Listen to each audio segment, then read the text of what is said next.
think, okay, hello all. Today we are going to continue to our discussion of economics, of course. Last time I said economics is a product of modern science, so to speak.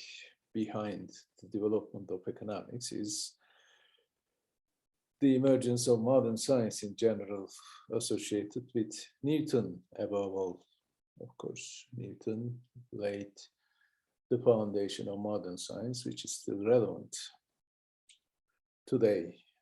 Most scientists, especially in the natural sciences, would agree with Newtonian principles. What are they? Science starts with observation. On the basis of this observation, you start to develop some theories or theory, and this theory will produce some testable implications or predictions. And then these predictions are to be tested on the basis of empirical evidence, sense experience, in other words. And then if the theory passes the test, it's okay. If not, you should modify the theory, starting from the beginning again, etc. This is the idea. In economics, last semester, you've seen microeconomics, right? In economics, we have this type of reasoning, actually. Remember, we start the consumer theory with the assumptions about the individual, right? Individual is supposed to be rational, which means optimization. With minimum spending, the individual wants to achieve maximum utility. So we have a utility function, our objective function, and then a constraint function, because this is a constraint optimization problem. Constraint function is the budget constraint for the consumer. Total income cannot exceed the total spending that consumer makes on goods and services, of course. So total spending must be equal to total income. Linear functions we are talking about here, linear constraints, I'm sorry. And we have utility function. Utility function is a relationship between quantities of consumption and total utility that the consumer has. So the problem is to maximize this utility function. Consumer tries to maximize utility function when her income and the prices of the goods are given. Goods in question are given. And then on the basis of this optimization problem, constraint maximization problem to be exact, we reach demand functions for each individual, right? And by adding up these individual demand functions within the market, we reach the market demand function. By the same logic, we have a similar procedure for the firm. There's a profit function or a production function or cost function, doesn't matter, and the firm tries to maximize this profit function or maximize output production function when costs are given. Actually under the cost constraints, I should say, or the firm tries to minimize its total cost when output level is given. So all these three procedures actually will lead the same result, which is the total quantity of output produced and the profits, of course. On the basis of this optimization problem, supply functions can be achieved. So by adding up individual firms' supply functions, we will have a market supply function. So through the interaction between the demand function and the supply function in the market, we can reach equilibrium, market equilibrium. And this can be generalized to a general equilibrium setting, of course, by adding up individual markets so that we have a general equilibrium model. This is how economics is usually done, right? That's the basic idea. So the principle is very simple, actually, and it's based upon calculus. Why is Newton important in this case? Of course, Newton is the inventor of calculus, together with Leibniz, German philosopher. But the idea is always the same. It's an atomistic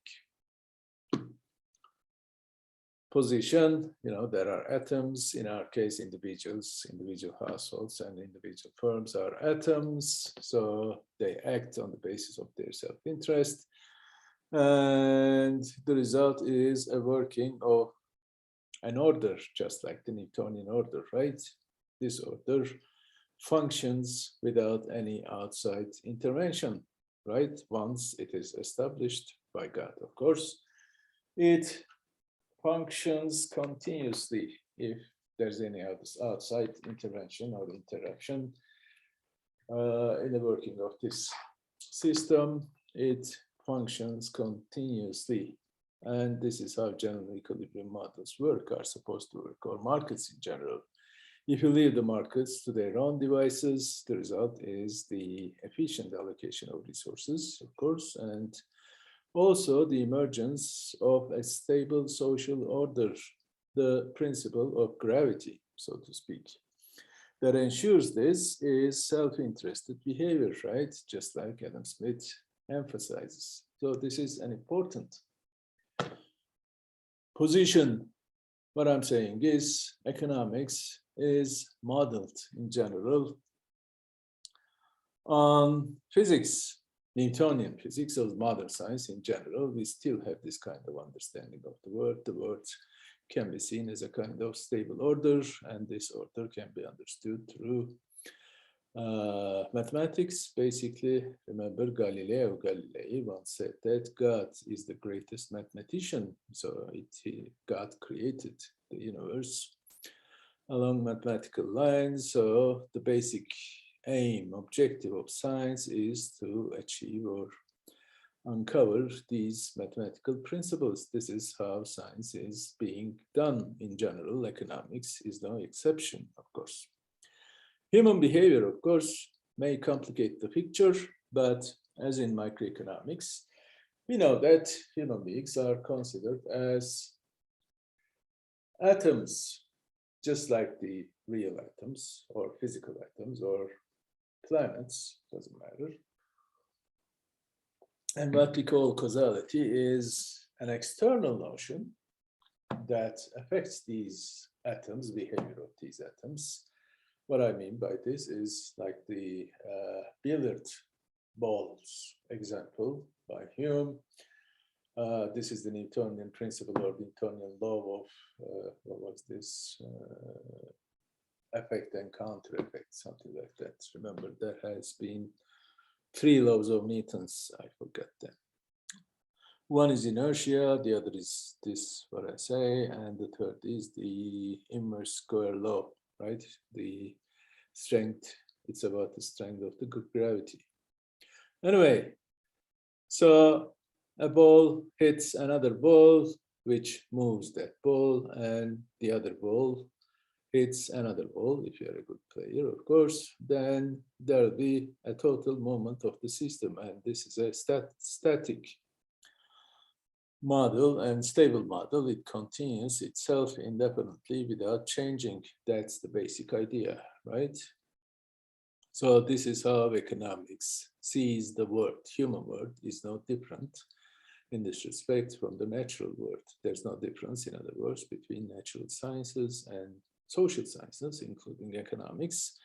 In terms of their method, the method is always the same, and it's based upon this kind of Newtonian understanding. This is the ontological or metaphysical, so to speak, aspect of science or economics. On the other hand, in economics, there are some important assumptions about human behavior, as we have already seen, the most important of which is the rationality assumption. Human beings are rational, right? They are concerned with their own utility. Remember our discussion of Bentham. And Bentham laid the foundations, philosophical foundations, upon which economics is built, actually, we can say. And in this case, the basic problem is the equilibrium, so to speak, between pains and pleasures. Economics is about choice, right? Instead of pain and pleasure, of course, we use the terms cost and benefit. Our problem is to achieve maximum benefit with minimum cost, maximum pleasure with minimum cost or pain, right? We avoid pain and try to achieve as much pleasure as we can. By the way, I have found an interesting YouTube page, this one. I hope you can see it. And this may be a little disturbing. At the end of a hallway in a university building in London is the corpse of one of the most important philosophers in modern history.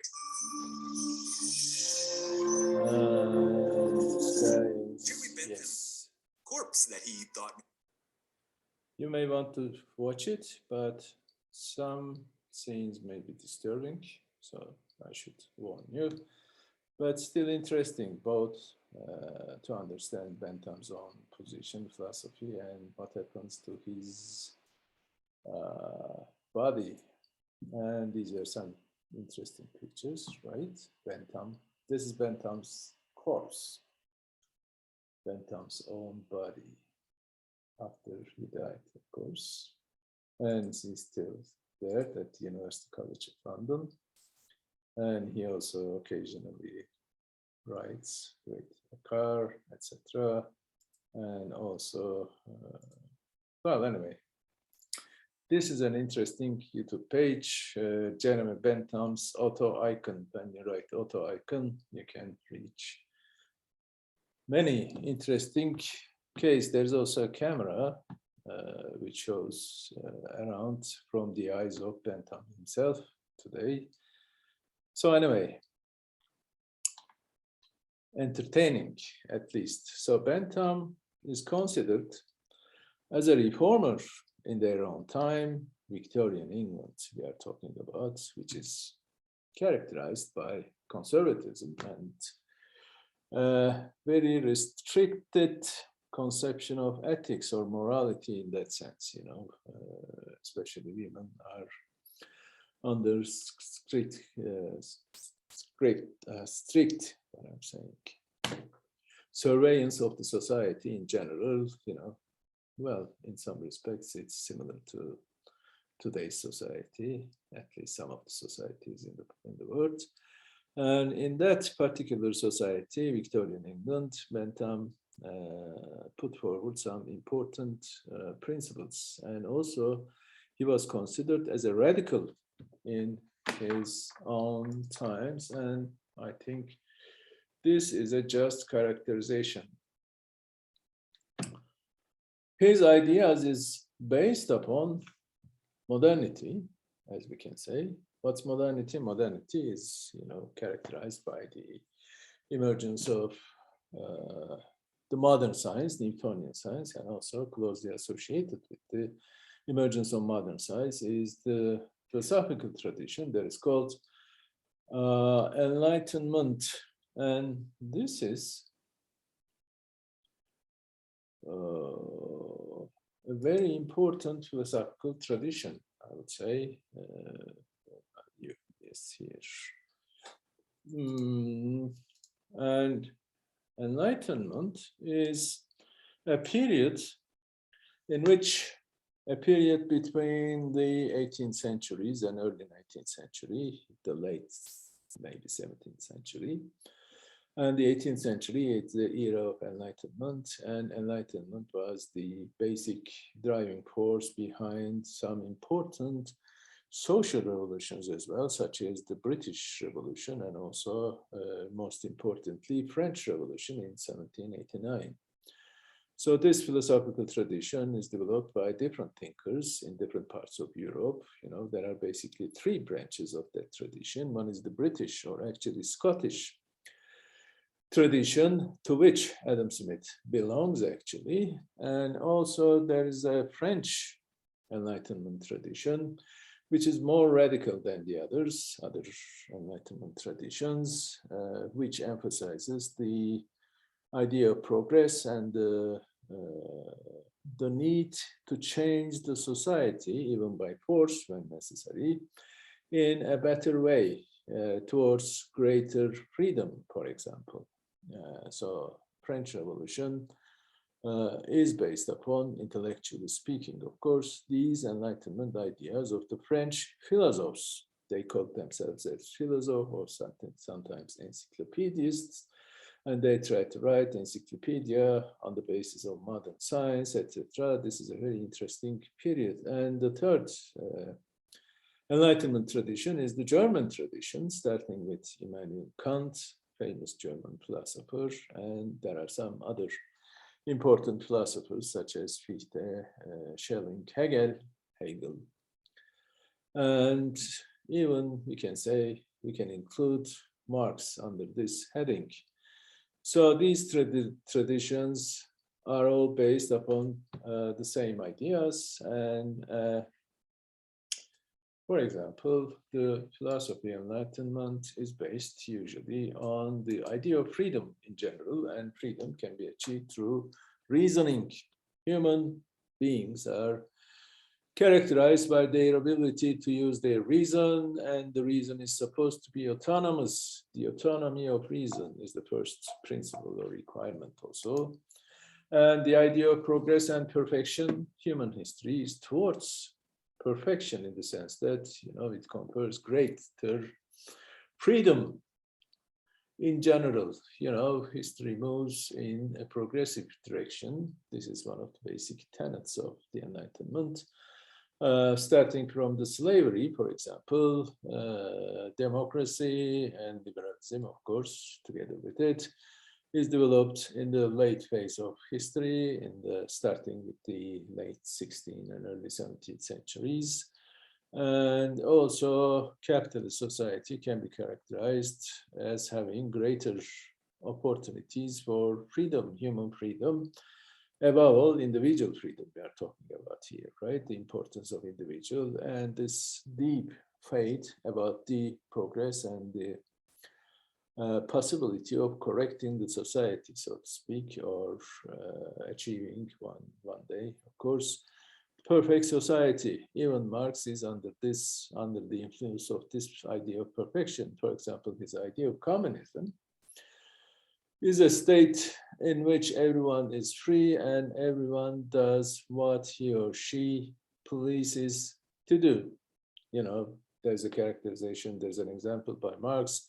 In the morning, for example, we go to fishing, and when we come home, we write some literature reviews or critics, and in the afternoon, we can compose a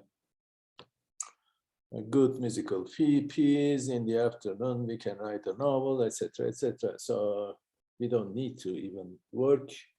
All we have to do is to deal with whatever makes us happy in general. So this is the basic idea of perfection. One day, with communism, supposedly, according to Marx, of course, human beings will achieve such a perfect form of freedom.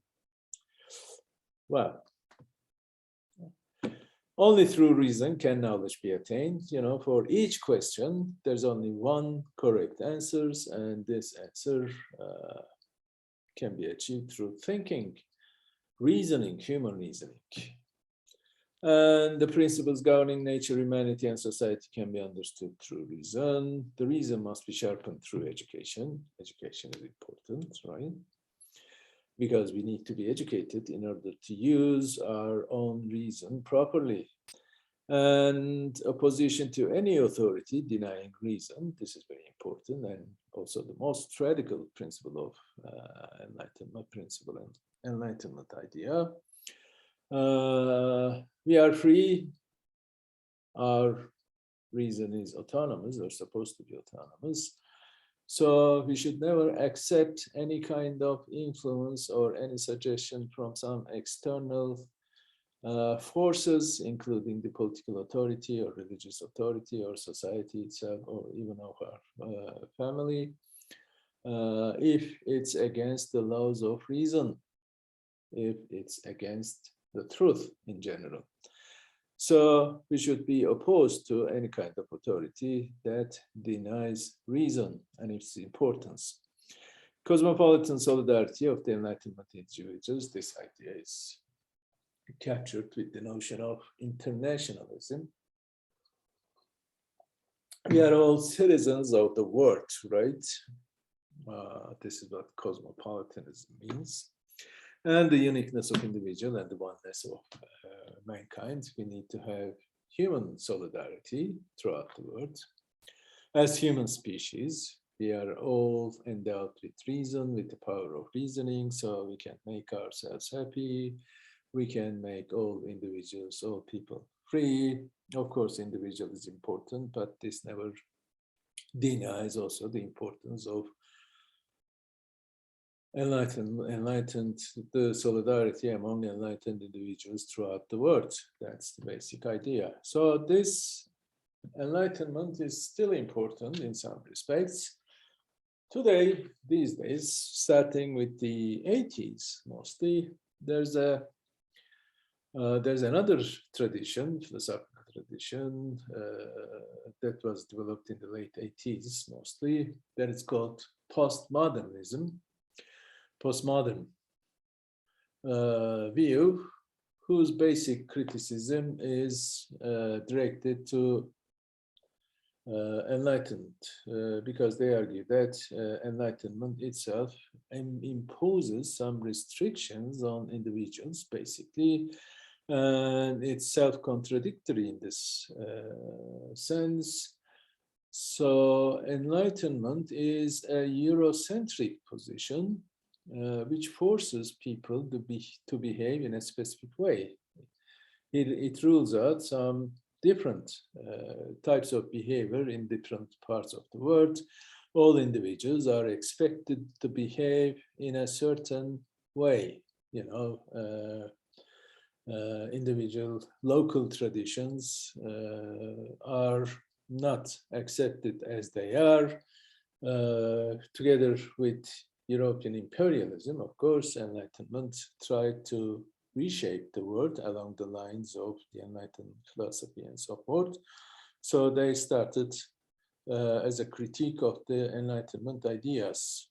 And they argue that, for example, Enlightenment philosophy is basically European, and it's also white, you know, based upon white supremacy, so to speak, etc., etc. So the idea of Orientalism, for example, which made famous by Edward Said, he has a very important book called Orientalism. I would recommend you to read it.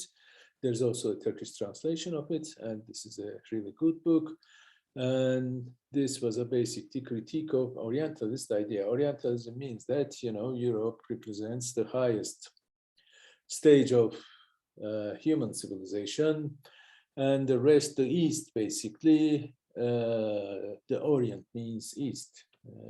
There's a sharp distinction in this respect between the East and the West, or the Orient and the Occident. And the Occident, Europe, represents highest stage of human civilization, which is characterized by freedom, individual happiness, and democracy and human rights, etc., etc. On the other hand, in the East, there's no democracy in the first place, of course.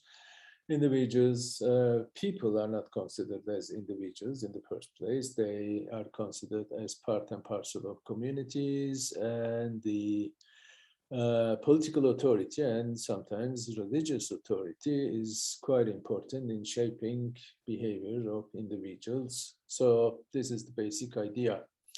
This is, in a sense,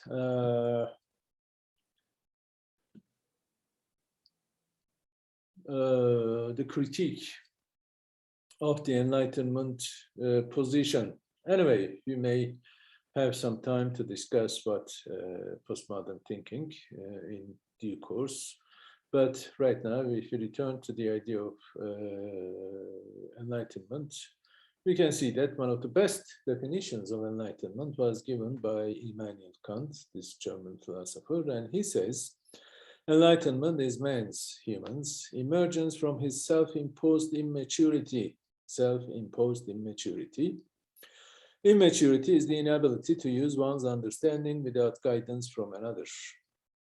Immaturity is the inability to use one's understanding without guidance from another. If there is an outside authority that says to me what is best for me, this is a kind of immaturity in Kant's sense. And this immaturity is self-imposed when its cause lies not in lack of understanding, because every human being is endowed with the power of the capacity of thinking, reasoning, therefore, but in lack of resolve and courage to use it without guidance from another. So we need courage. This is the motto of enlightenment, Saparot. Dare to know, have courage to use your own understanding. Just because some higher authority says something is good for me or something is bad for me doesn't necessarily mean that I should obey this authority if it's in contradiction with the principles of reasoning in general. So we have to have the courage to use our own power of understanding the world, reasoning, etc. So this is a good definition, characterization. And as to the aspirations of enlightenment, especially within the German tradition, German branch, these four principles are important. One is the unity of human being as forming an indivisible whole, so that the separation of different levels, life against thought, sentience against rationality, knowledge against will, science against religion, or knowledge against,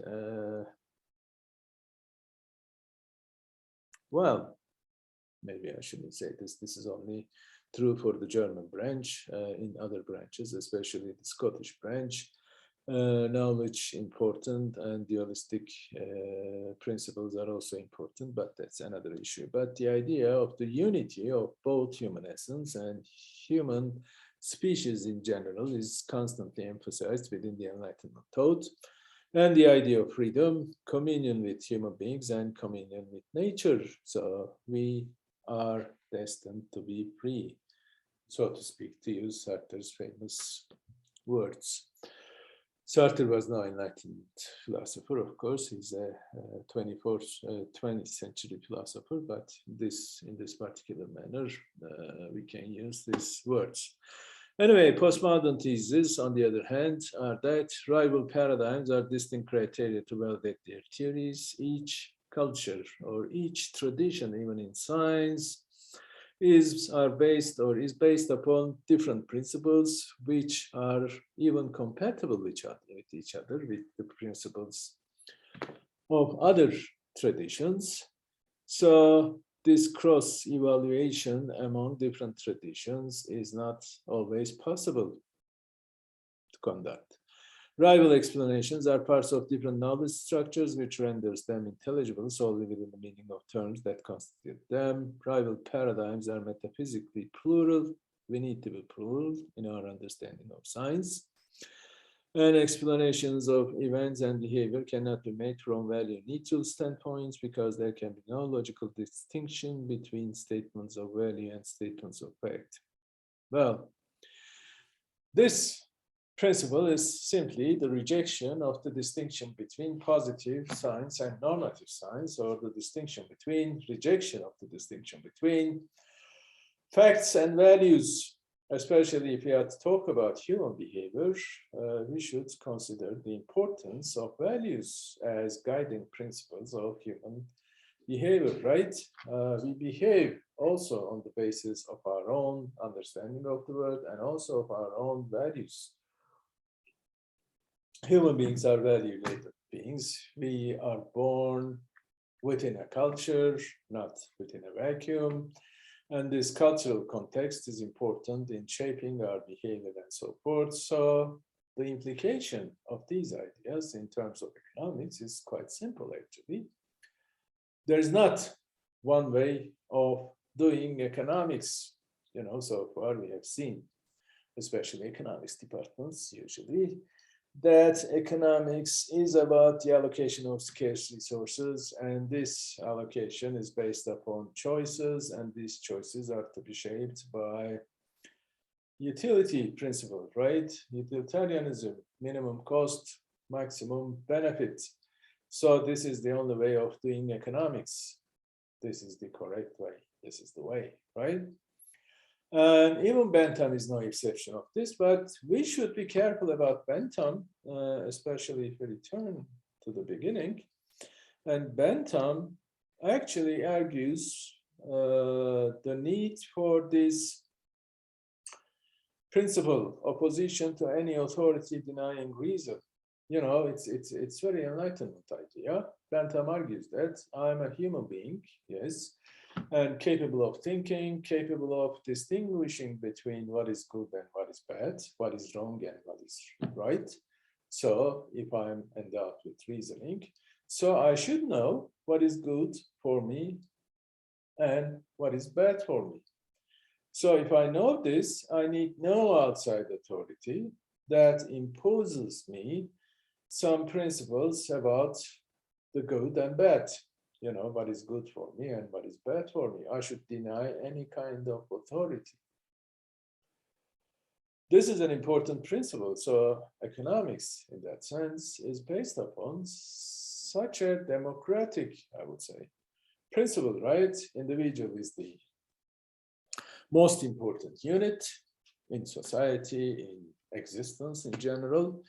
So the individual is endowed with reason. He or she is able to know what is good and what is bad for himself or herself. So if this is the case, no outside authority, a political authority, a religious authority, your family or other peer group, whatever, and no outside authority has any right to say what is good for me, right? I, and only I, alone is capable of distinguishing between good and bad. So pain and pleasure is the basic driving principle behind individual behavior, right? And this is good. Remember, Bentham says that if most of the society, majority of the society, prefers watching some melodramas instead of reading philosophical texts, for example. And this is, I mean, melodramas are good for the society as a whole, and no one has any right to say anything at all about these individual choices, right? And social happiness is nothing but the sum of individual happinesses in this sense, the calculus of happiness, philosophic calculus. So this is a very important principle, emphasizes human freedom and human ability to think. And it's also very radical, especially in the midst of a Victorian society, right? The Victorian society, you know, the king or the queen, Victoria, of course, is important for the society as a whole, and also women especially are under strict control of the society in general, under strict, why I cannot say this, interesting, strict control of the men in general, right, in the society. And this is a very conservative society. So in this society, Bentham argues that, you know, individuals are important, their choices are important, and they should not be intervened in the sense that we are to say whatever good or bad for them. This is a moral principle at the same time, right? And also John Stuart Mill, a close disciple of Bentham's, although he is somewhat different from Benthamite ideas in terms of utilitarianism. You know, he believes himself to be a utilitarian, but his utilitarianism is a little different from that of Bentham's. And in that, also John Stuart Mill is a radical and even a socialist thinker by the standards of the Victorian society. And among his books is, for example, is on the subjection of women. And this is a very important book. I should also recommend you to read it. Well, actually, I should recommend you to read the autobiography of John Stuart Mill, written by himself, since it's autobiography, right? Again, it was published, Turkish translation was published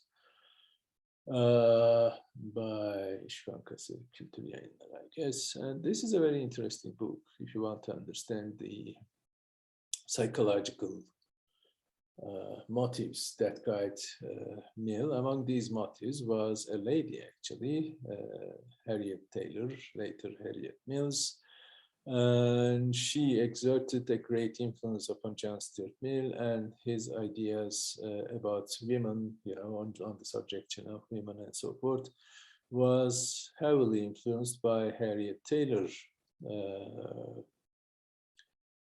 Well, this is an interesting figure. I really like John Stuart Mill, not only for his views about political economy, but even more importantly, for about philosophical ideas. Of course, I don't like the philosophy of utilitarianism, but his version of utilitarianism is a milder, so to speak, version of Bentham's utilitarianism, because John Stuart Mill acknowledges the importance of philosophy, for example. He says, remember, it's better to be an unhappy Socrates than being a happy fool, or philosophy is better than pushpin, unlike Bentham said. Anyway, but still Bentham was considered, and I think justly considered, as a radical in his age, and he was also very radical in his ideas about this auto-icon thing. This was his will, actually. After he died, he said that my body would be preserved and put in this auto-icon and displayed to the public. This is a very radical position, right? Anyway, so, whoopsie, what did I do? I'm back, right? Okay, so returning to the development of economics, let's share it. Remember last time we were talking about the rise of the emergence of the classical school, right? And the classical writers and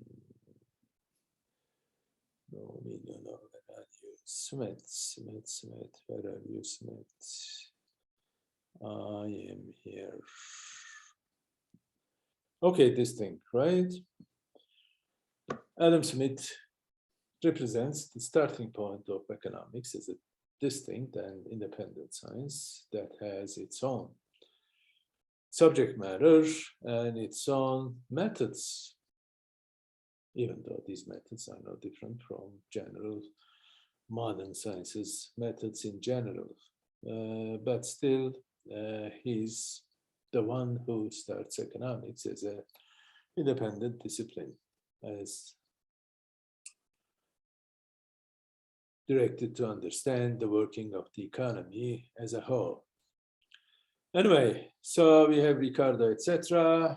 And later in the late 19th century, towards 1870s, or after 1870s, I should say, 1871, 73, 74, these are the publication dates of the important works of some important economists who start neoclassical tradition. And this is an interesting graphics showing the development, intellectual development of economics in general. These are mostly 19th century thinkers. They were critical, some of them, or most of them were critical about the political economist point of view, represented by Adam Smith, Ricardo, and to some extent Marx. And also in this case, these relations are depicted in a good way in this representation.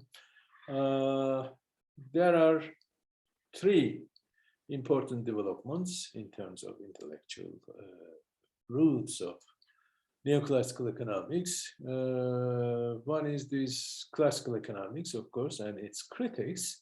For example, classical economics gave rise to two interesting different schools of thought. One is the historical schools, which emphasizes the importance of history, human history, and also there were some Ricardian socialists or Owenites. This Robert Owen is considered as the utopian socialist. You know, the term utopian socialists was coined by Marx and Engels, you know, in order to distinguish their own philosophy from those of the other radical people, such as Robert Owen. And they argue that these views are important, they are good, but they are utopian in the sense that they cannot be realized in the society because they are based upon some false principles. And also, on the other hand, there's a branch of mathematical theory developing in that period also, mostly influenced by the French tradition. This guy, Augustin Cournot, maybe you may remember his name from your microeconomics class, Cournot-Nash equilibrium, right? Augustin Cournot was a French mathematician. I think he's a soldier engineer in the first place. And he wrote many things about mathematics and economics and also, you know, engineering, of course.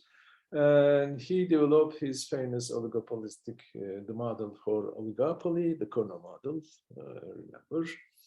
And also his ideas were important, were instrumental in developing the Lausanne school, represented by Walras and Pareto, Vilfredo Pareto, important Italian sociologist and economist. Pareto was also an advisor of Mussolini, by the way. Anyway, that's another issue. So Walras is the originator of the neoclassical economics, and his emphasis was on the general equilibrium analysis, and this tradition of Walras is still with us, general equilibrium theory. And in England, we had this William Stanley Jevons, which was influenced by classical economics, but mostly by Bentham, and he argues that economics is to be built upon Benthamite principles of pain and pleasure, actually. And also together with Jevons, we have Marshall, Alfred Marshall in the 19th century. And he was also important in the development of neoclassical economics. And in Austria, we had Karl Menger, Austrian economics, German-speaking tradition, basically, and it was originated by Hermann Gossen in the beginning of the 19th century, who is thought to have introduced the principle of diminishing marginal utility, basically, and Menger is among the founders of neoclassical economics in this respect, and also this branch continued by Friedrich von Weiser and Eugen Böhm-Bawerk, and also later Friedrich von Hayek, and even Schumpeter himself is considered as belonging to this Austrian school of economics. There are even today, we can identify these three different schools of thought within neoclassical thinking. One is the French, usually, tradition, Lausanne school, general equilibrium theory. The other is Austrian economics. They're also important in analyzing the working of capitalist economy on the basis of competition. And they also consider the working of competition as the important driving force of capitalism. And along with this, of course, is the idea of entrepreneur, the importance of entrepreneur. You may remember that Schumpeter argues that the entrepreneur is associated with inventions and the creative destruction process. So its basic entrepreneur's basic function is to introduce new technologies, inventions, and innovations, actually. So it's important in the development in the capital accumulation process. So this is also an important idea that we use in economics. And the third tradition is the British tradition. This tradition started as a critique of the classical political economy of Adam Smith and others, Ricardo and Leo Marx. And also we have this socialist economic tradition, French socialism, German socialism, Marx and Engels, and etc., etc. So basically, this is the development of economic thought in general. But even this, we can identify different schools or different principles. But still, all three schools of thought within the neoclassical economics itself are to be identified by the principle of utility, the importance of marginal utility, basically, and the philosophy of utilitarianism. So we still think that economics is about the allocation of scarce resources among alternative uses, etc., this kind of thing. So this is how economics was developing in the 19th century. So these are some important publication dates. Fontaine and isolated state is also important in the development of the principles of neoclassical economics, the marginal utility thing. Cournot was a close friend of Walras's father, and he also exerted indirect influence upon Walras himself. And there's also another French guy, Dupuy, who also happens to be an engineer for the railroads. For example, his analysis of pricing of the railroads were quite important in the development of demand and supply analysis. And also we have Engels and Marx, Communist Manifesto, Capital, and William Stanley Jevons' The Theory of Political Economy. This is hardly a political economy, I should say, but at that time, the name of the discipline was still political economy. This name, new name, economics, was introduced by Alfred Marshall, and since then we use this term instead of political economy, and we even think that political economy is a different school of thought within economics from the perspective of history of economic thought, of course. Also Menger and Walras and second generation of neoclassicals, John Bates Clark, Ben Bauwerk, Austrian, Frederick Wieser, not Wicksell, Norwegian guy, Erwin Fischer, and Ben Bauwerk. Ben Bauwerk was also an important critic of Marxism. Among the neoclassical economists, he was the one who is the most knowledgeable and most fruitful in terms of developing criticism of Marxism in general. So this is more or less how economics has been actually developed, right? Okay, so this is how economics is done, is supposed to be done. But is that so? Well, still, especially in recent years, the criticism of neoclassical economics were abundant, actually. There are different branches, all developed within the last, 20 to 30 years, maybe. And even within economics, there is, for example, institutional economics, there is behavioral economics, and even neuroeconomics, some people coins, experimental economics, post-statistic economics, evolutionary economics. There are many types of economics, Some of them are highly critical of the principles of optimization and the utility, understanding of utility, and also the general equilibrium framework. So they try to establish, if I may, a new tradition or new traditions within economics. So plurality within economics is these days a highly regarded, highly respected objective for many economists. So we are now living in a turning point of the history of economics, I would say, even, within some 50 to 60 or 100 years, the economics that we are to be taught and to teach will change in a great deal, I would say. Well, of course, I can see it, but anyway, still. Hopefully, at least, there will be some great and radical changes within economics itself and within the principles about how economics is to be taught and so forth.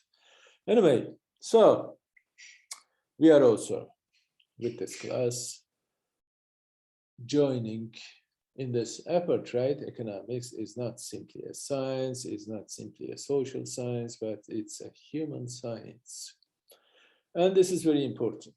This is very important because human beings are not merely to be characterized by the principle of rationality and optimization. Human beings are really complex creatures.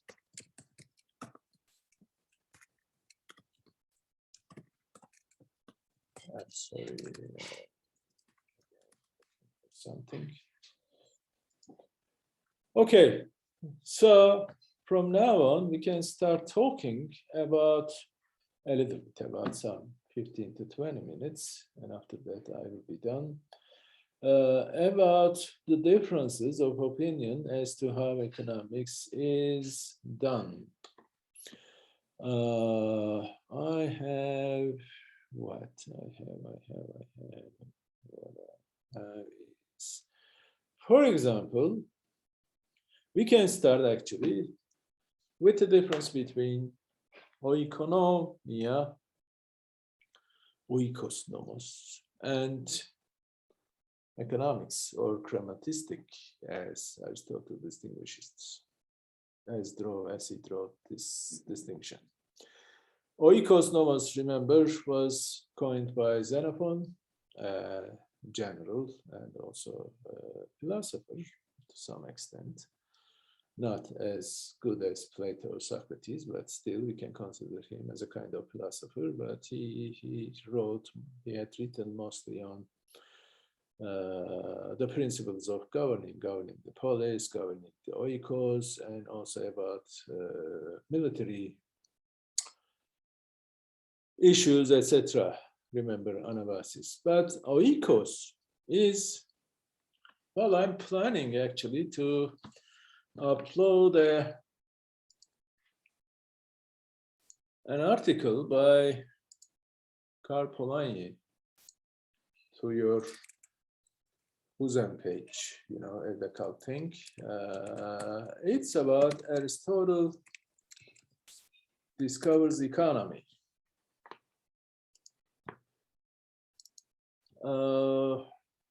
It's a very interesting article.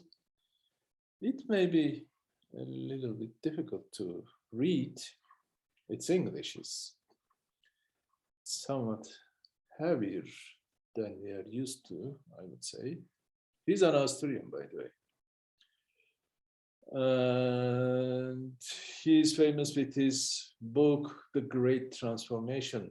I would also recommend you to read it. And in that particular article, he argues basically that it is actually Aristotle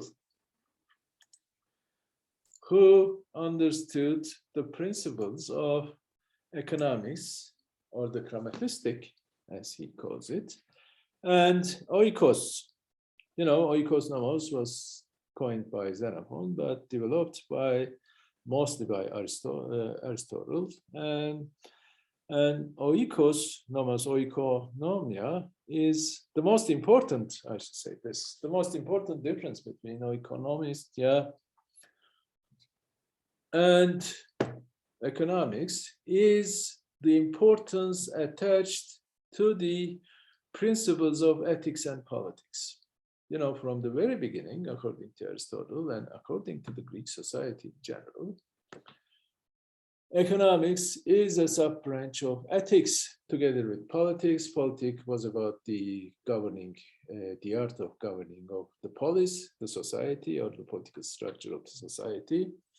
Polis being the Greek society, city-state. And economics is about the oikos, the art of governing the oikos. Oikos is both a sociological unit, so to speak, and also an economic unit in terms of its being a productive agency in the first place. And also there are some different parts of the oikos, including the slaves and their functioning.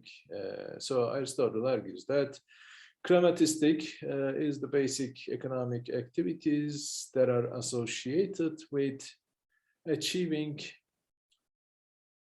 income or wealth, greater wealth. It is done for the sake of achieving wealth. On the other hand, oikos nomos, or economics, political economy, let's call it, because there's no difference between oikonomia and political economy in this regard, because political economy is also about political, and the term political is a derivative of the polis, right? Governing of the polis, and economics is an important part of it.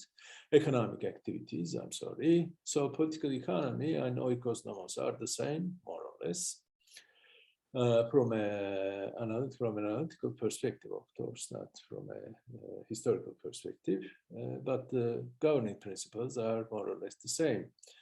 What are they? First and foremost, the importance of ethical principles or moral principles, right?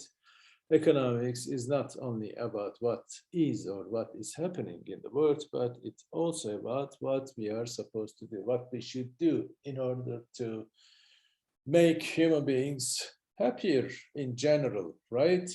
Achieving a good life. This is the meaning of ethics.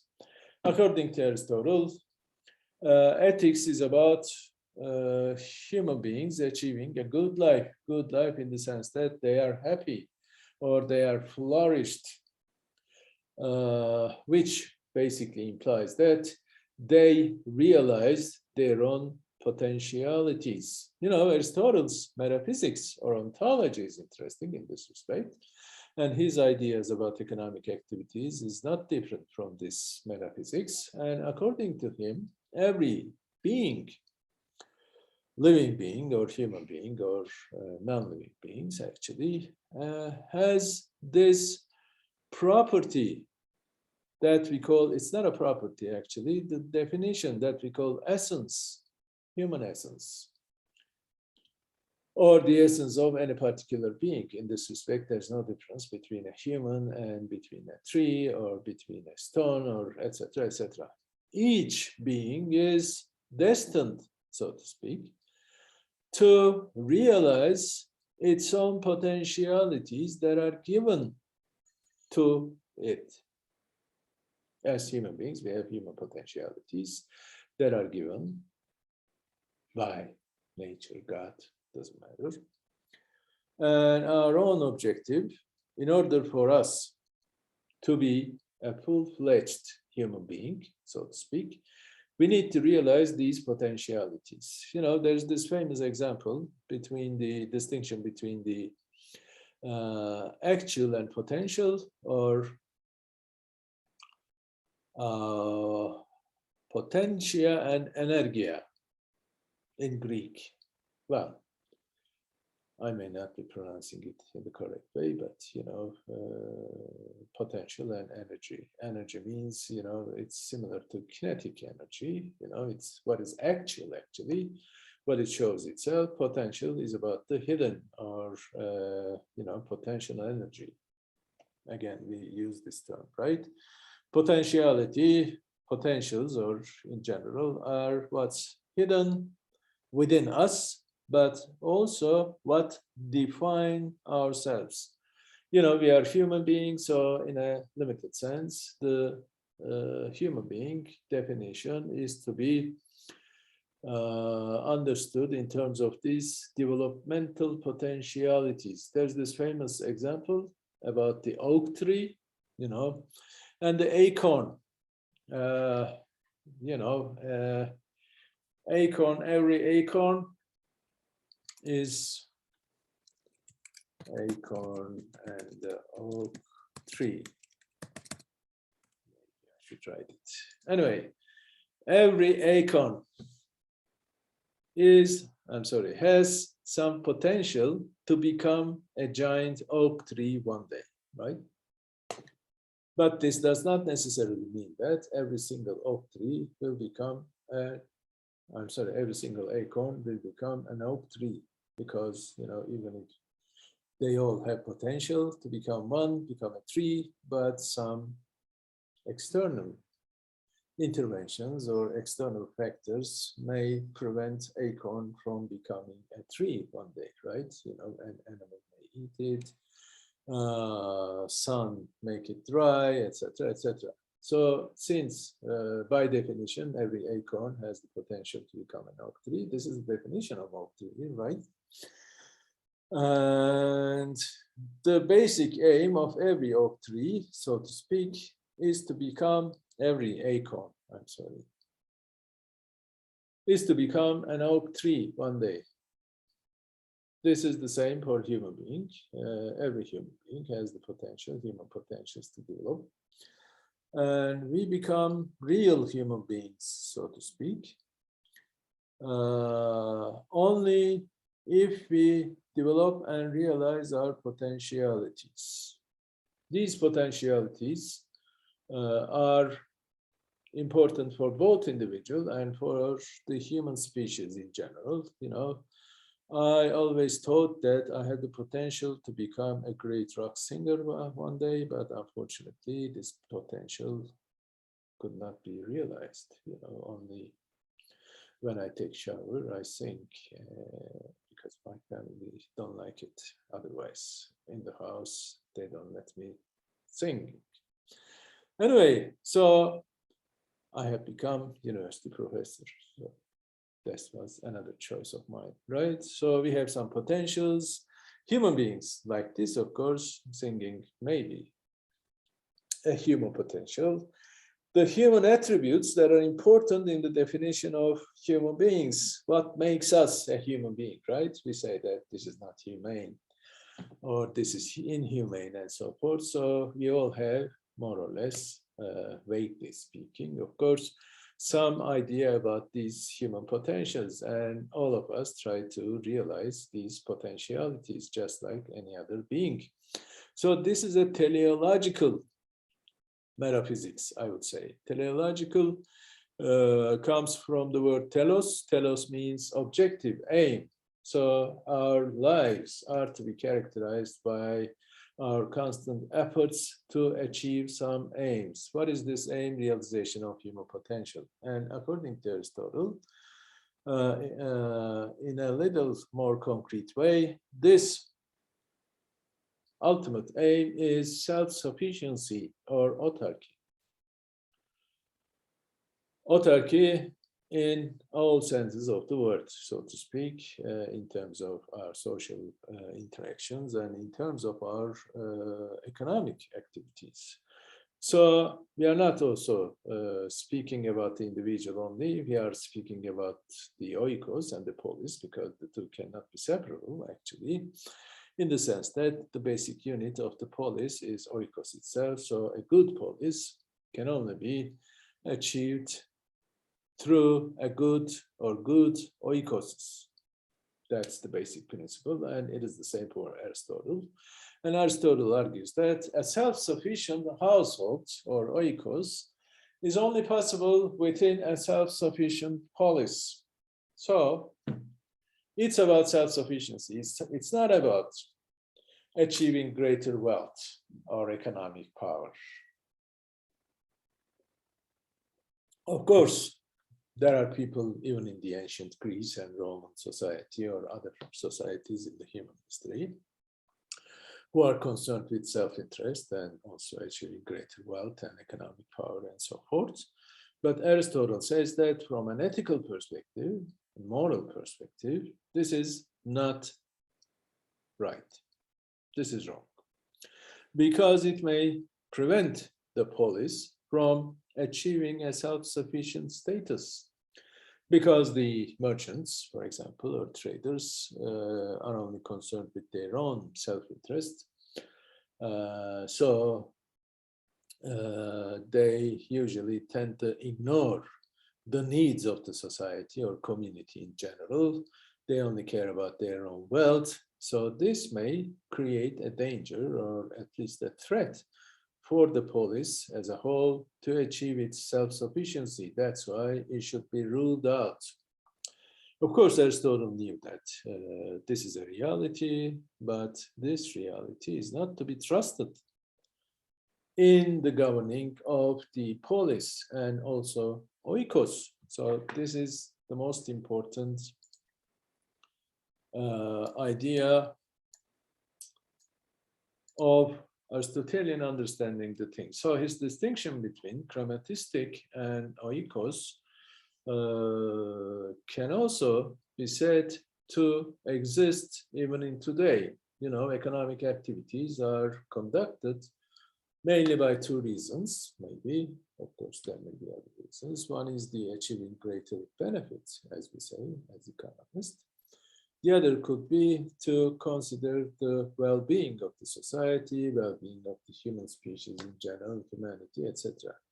For example, socialist economics usually, or Marxist economics, is usually considered as being concerned with the freedom and welfare of the world population in general. You know, it's a tradition, it's an Enlightenment tradition.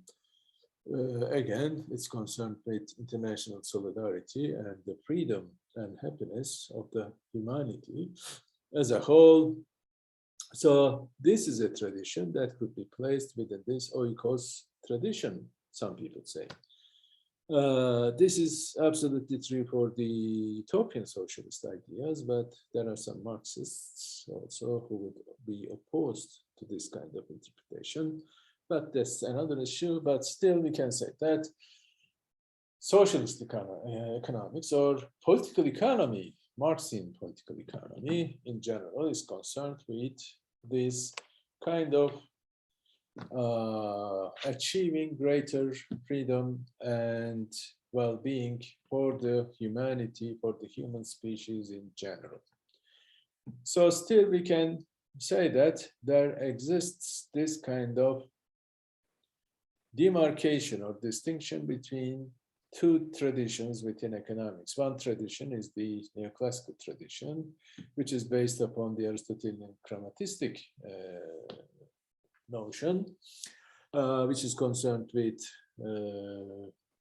achieving greater wealth, economic power, satisfaction of wants, utility, etc., etc. And the other is about the self-sufficiency, as in Aristotle, or general happiness and freedom of the humanity and species in general. Even the Middle Ages, we have this idea, you know, the community or the society is important, is an important thing to be considered when we engage into economic activities. All economic activities must be directed to aim at the well-being of the society in general. This is a communitarian point of view, I would say, not an individualistic or atomistic position. And the neoclassical economics is, of course, concerned with individual utility and self-interest and so forth. So it's an atomistic tradition in general. From the very beginning, we can say that we have these two broad traditions within the development of economic thought. Karl Polanyi himself, very interesting figure, I would say, again. And he, for example, wrote his famous book, The Great Transformation, about the market system and market society in the late 30s and 40s. This book was published in 1942, 43, I'm sorry, in the United States. And England. It was first published in 1943, then it was published in 1944, and it's a very important book, especially in understanding, if you want understanding these importances. According to Polanyi, Polanyi, for example, Polanyi's analysis is informed by this distinction between community and society. Here, Pendin Antonius, you might have heard of him, sociologist in the beginning of the 20th century, late 19th, early 20th century. He's famous with his distinction between community and society, or Gemeinschaft und Gesellschaft. Sorry about the pronunciation. And this distinction is rooted in some earlier traditions. For example, this earlier distinction between status and contractus. Capitalist or market economy is a contract type society in the sense that our economic activities are based upon individual contracts. Some of these contracts are written, but some of them, or most of them, are not written. And we can even say that every kind of economic exchange is a form of contract, is a contractual relationship, because it involves the exchange of property. You know, the market society is to be distinguished with the private property or the means of production in the first place, of course. And if you want to achieve some particular good, we need to find someone who is willing to exchange this good for another good that we have or we don't have. You know, these today exchanges are to be carried out through monetary, in the forms of monetary exchanges, but still the idea is the same. It's a kind of transfer of ownership, right? Transfer of property. I gave up something that I have in return of having some other thing. So this exchange is supposedly increasing the respective utilities of both parties, or how many parties engage in the exchange process. So this is a transfer of ownership in the sense, and it's contractual in that sense. In the earlier pre-capitalist, sometimes it is called, pre-capitalist societies, this economic activities basically are to be controlled by some political principles, as in the Greek oikos, for example. Oikos itself, polis itself is more important than the individual welfare. Instead of individual welfare, we are to be concerned with social welfare in the first place. And in a communal society, the needs of the community in general is important, not the needs of individual we are talking about. So basically, the status of individual within the community or the polis or the society in general is important, even in the determination of economic activities. Our position within the economic activities, in other words, are to be determined by our social positions, social status, which are usually given by birth. It's really difficult to climb within the social ladder within these societies. You know, if you are a peasant, if you are born as a peasant, it's really difficult for you to become a lord or a king, basically. Of course, there are some exceptions to this, but analytically speaking, of course, it's really hard, if not impossible. So the status is important, which implies social, political, and even religious considerations are much more important than individuals' ones in the conduct of economic activities of consumption, production, etc., etc. And Polanyi's ideas were influential, actually, in the establishment of the branch of anthropology that is called economic anthropology, which is an interesting branch in anthropology in general. And on the basis of some studies, anthropological studies on the primitive, so to speak, societies, he develops an interesting model about explaining economic behavior of individuals in different parts of history, different ages of history, and different parts of the world.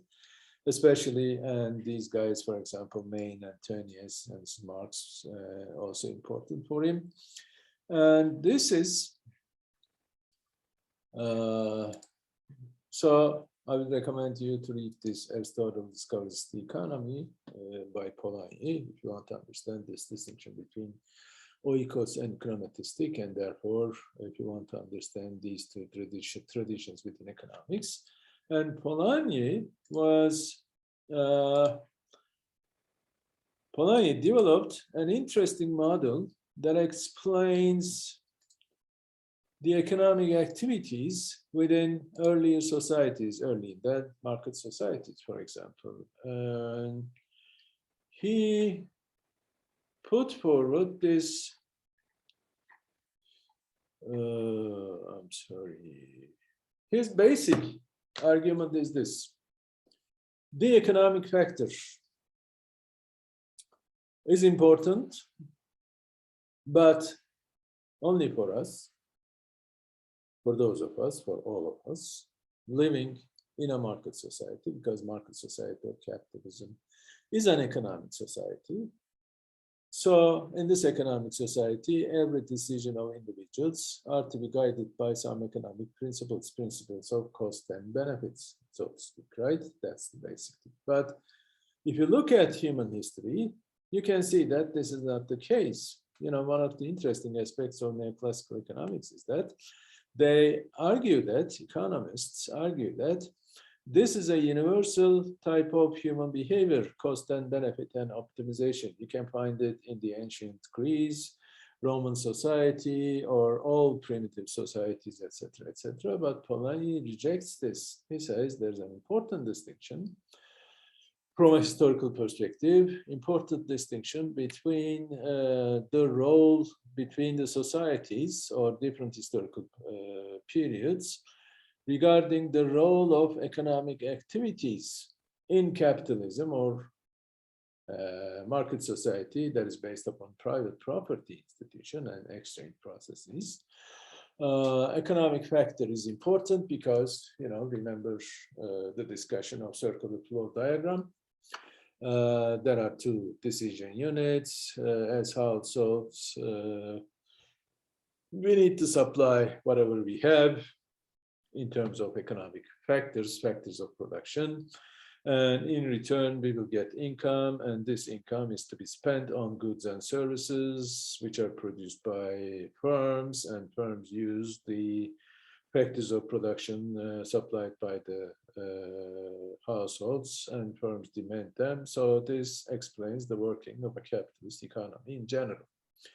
So in this case, our own livelihood, so to speak, or to use Polanyi's term, depends upon the market itself. If we do not have anything to offer into the market, this could be any kind of a good or our own labor, for example, our own knowledge or capital, whatever, we would be practically hungry. So Polanyi argues that in a capitalist society, human behaviors are to be guided by two important economic motives. The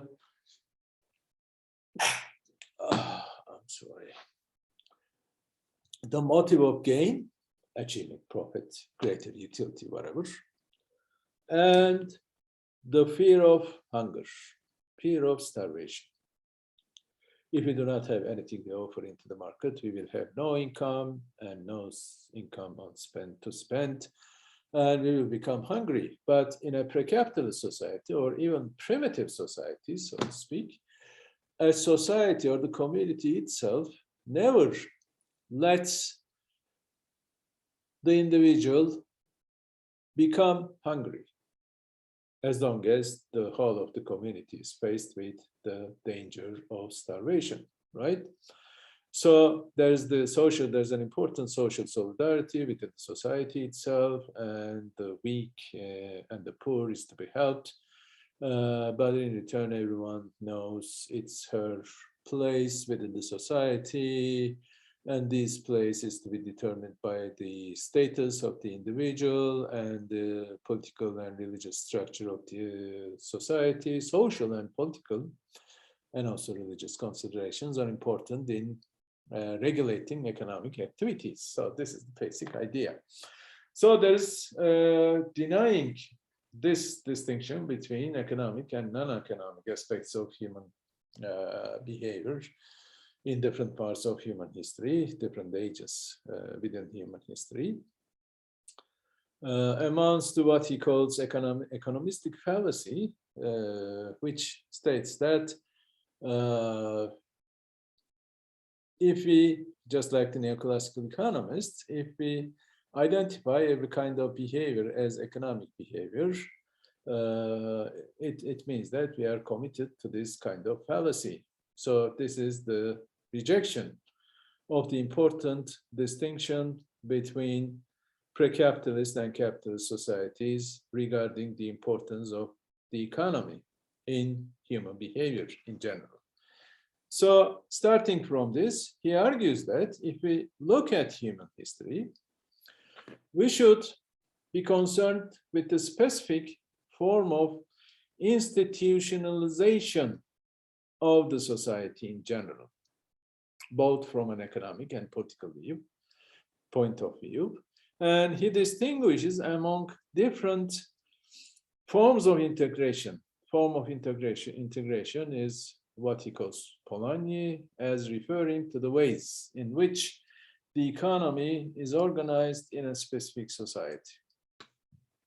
Some primitive societies, for example, production decisions are carried out on the basis of some religious principles. So the aim is not simply surviving, so to speak, but also pleasing gods, for example, etc., etc. And as such, they are relatively independent both of the political structure and of the ideals and cultures prevalent in that society. So form of integration is about the integration of economic activities within the society. And this basically means that, again, to use Polanyi's distinction, economic activities in earlier types of societies are embedded within social relations. By social, we mean to include, of course, political and religious relations as well. Society is much more than individual. So the principles governing society will also govern the individual survival, even economic activities. So embedded, but in capitalism, the economy or economic activities are disembedded in the sense that, let me see, ooh, where are you?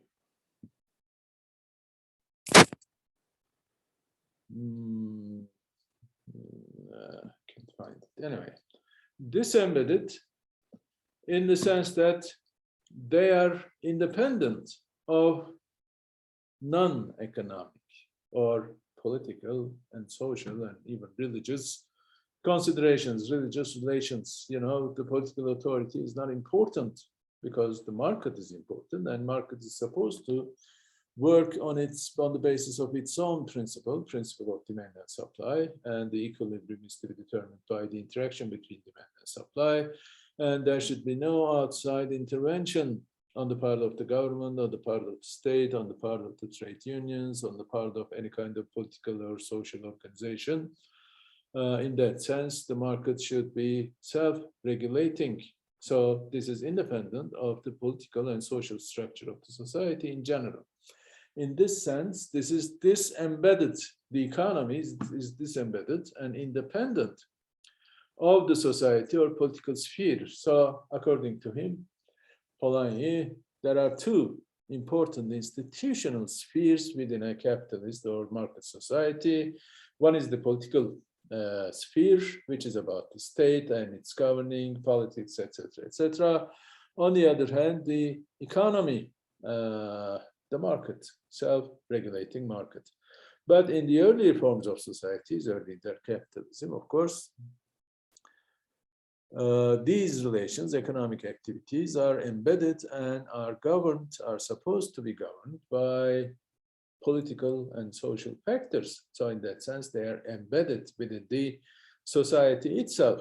So in the earlier societies or in the overall human history, Polanyi identifies 4 important principles of integration of the economy, or 4 forms of integration.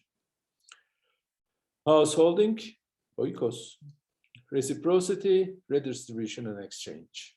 Householding and reciprocity are closely related actually, and later Polanyi argues that householding is a special type of reciprocity that we encounter within the Greek polis, Greek society, ancient Greek society. But the principle of reciprocity can explain both the behavior, economic activities of the polis and other types of societies in the medieval period, for example. And so we have 3: reciprocity, redistribution, and exchange. Reciprocity refers to symmetrical movements. The most frequently encountered version of reciprocity is gift exchanging.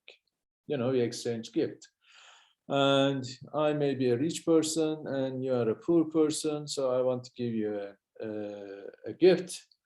So this is supposed to be a good one, right? I'm a richer person, so I can afford more expensive items to give you a kind of gift. So I'm expected to give something valuable, something dear, right?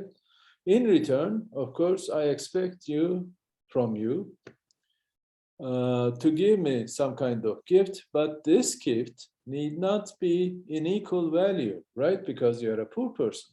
So this is a form of reciprocity. It's a kind of exchange, you may say. But actually, in a market exchange process, the items that are to be exchanged must be of equal value. You know, I give you something, in return you give me something, and their values must be equal to each other. Otherwise, it's a kind of unequal kind of exchange, right? Reciprocity is something like this. You know, the relationship between the Lord and the serf is a reciprocal relationship. You know, the Lord is the rich, he's the most sovereign force within the society, the serf is supposed to work for the Lord, etc. So the Lord also, in return, must protect the serf, right? He's a soldier in the first place, and so forth. So this is and also an ethical or moral kind of relationship, right? Not just an economic one, but a moral relationship. Suppose the Lord is supposed to protect and consider the well-being of the serf in certain ways, of course. Remember that Turkish movie, Zürta, by, I don't remember the director, but Şener Şen was the actor. You must have seen it. And in that, the disintegration of such a reciprocal relationship is depicted, actually, right? There is the and the marabas and so forth. So this is a two-way relationship, and this is guided by morality, not on the basis of interest. So there's a difference between interest and rights. You know, the Lord has some particular rights. In return, the serf has some other, of course, particular rights. So this relationship is regulated by certain moral principles, same in the relationship between and the maraba, whatever. But in a market society, we are all equal, right, in terms of our interactions, and the items that are exchanged are of equal values. So this is a relationship between equals, right? So individuals are considered as free because it's a free act of relationship, act of exchange. A serf is not as free as a person in a market society, of course, we know that, and so forth. So this is a kind of reciprocal relationship. The more powerful is supposed to protect and consider the well-being of the person who has lower power or lower wealth or whatever, and in return, the poor of the unprivileged person is supposed to conduct certain acts, etc., etc. So this is a reciprocal relationship. On the other hand, in the case of redistribution, the society organized in two institutional agencies. One is the center. Center is all powerful. You know, the central power is the most important agency within the society, and the central power collects the taxes, for example, and then, when necessary, it redistributes these taxes in the form of some supporting, helping sums to the society when there's a drought, for example, etc., etc. So the center is important in determining economic activities and in achieving the fruits of these economic activities. And this is different from reciprocity. This is, again, you know, some kind of governed by some ethical or moral relationship, but the power of the center is important. And the third is exchange, which is the distinguishing feature of the market society. In the market society, we have self-interested individuals who are concerned with their self-interest and with their own benefit, and economic activities are to be conducted by economic motives, the motive of gain and fear of starvation.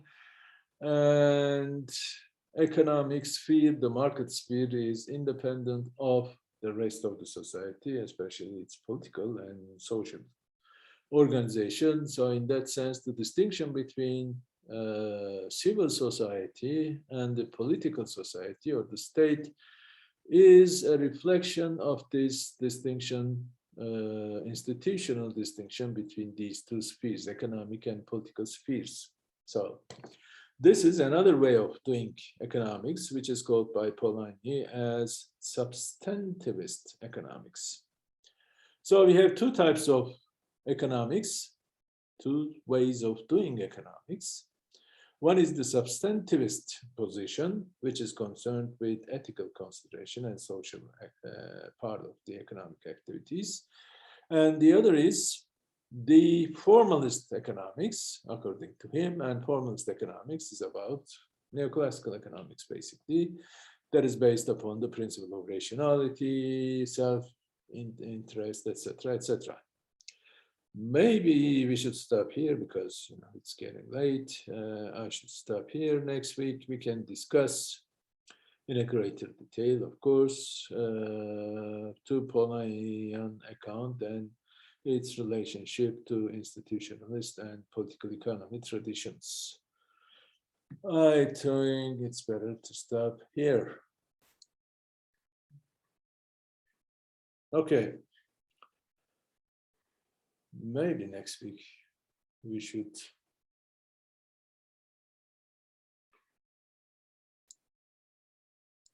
have a break.